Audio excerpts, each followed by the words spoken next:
வணக்கம் நண்பர்களே, நாம் இந்த வீடியோவில் இயக்குனரும் நடிகருமான மிஸ்டர் சசிகுமார் நடிப்பில் வெளியான நந்தன் திரைப்படத்தின் திரை விமர்சனம் பற்றி பார்க்கலாம். வீடியோவை ஸ்கிப் பண்ணாமல் கடைசி வரைக்கும் வச்சு பண்ணுங்கள். நம்ம சேனலை இது வரைக்கும் சப்ஸ்கிரைபே பண்ணாமல் இருந்தீங்கன்னா முதல்ல சப்ஸ்கிரைப் பண்ணிடுங்க. நடிகர் சசிகுமார் நடிப்பில் உருவான நந்தன் திரைப்படம் இன்று பார்த்திங்கன்னா திரையரங்குகளில் வெளியாகிருக்குது. புதுக்கோட்டை பகுதியில் கதை ஆரம்பிக்குது.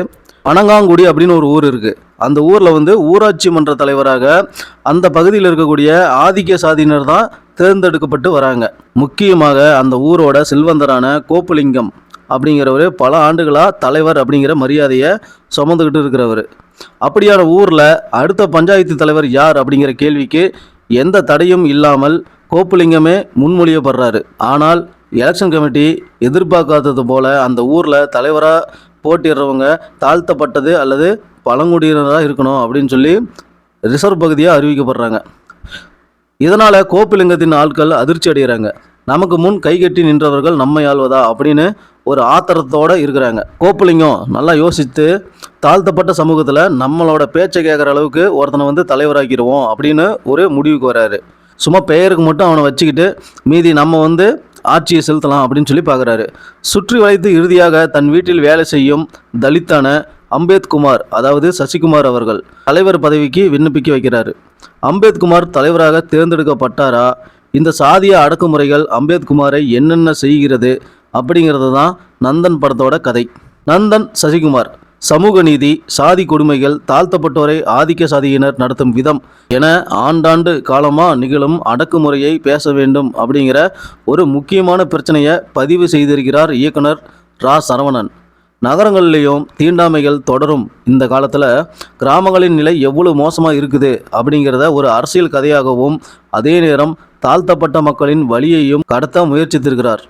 படம் துவங்கும் போதே அழுத்தமான வசனங்களால் அந்த ஊரோட நிலை இதுதான் அப்படின்னு தெரிய வருது. ஆள்வதற்கு அல்ல, வாழ்வதற்கு கூட இங்கே அதிகாரம் தேவை அப்படிங்கிற வசனம் நந்தனின் கதையை முழுமையடைய வைக்குது. அரசியல் ரீதியான கேலி வசனங்கள் ரசிக்க வைக்கின்றன. போகிற போக்கில் இன்றைய சில அரசியல் தலைவர்களின் பேச்சுக்களை, செயல்களை கிண்டல் செய்கின்றனர். ஆனால் நந்தன் திட்டமிட்டபடி முழுமையான திரைப்படமாக உருவாகவில்லை. திரைக்கதையும் உருவாக்கமும் படத்தின் பெரிய பலவீனம். கத்துக்குட்டி, உடன்பிறப்பு போன்ற படங்களை இயக்கியவர் ஏன் நந்தனின் உருவாக்கத்தில் ஏமாற்றத்தை கொடுத்தார் அப்படின்னு தெரியல. படத்தின் தயாரிப்பாளரும் இவரே அப்படிங்கிறதுனால பார்த்து செலவு செய்வதில் கவனம் போய்விட்டதோ என்னவோ அப்படின்னு ஒரு கேள்வியும் வருது. குறிப்பாக எல்லாவற்றையும் ஆவணம் படம் போல் இயக்குனர் காட்சிப்படுத்தியிருக்காரு. இதனால் உணர்ச்சிகளை தூண்டியிருக்க வேண்டிய காட்சிகள் கூட வெறுமனே கடந்து செல்கின்றன.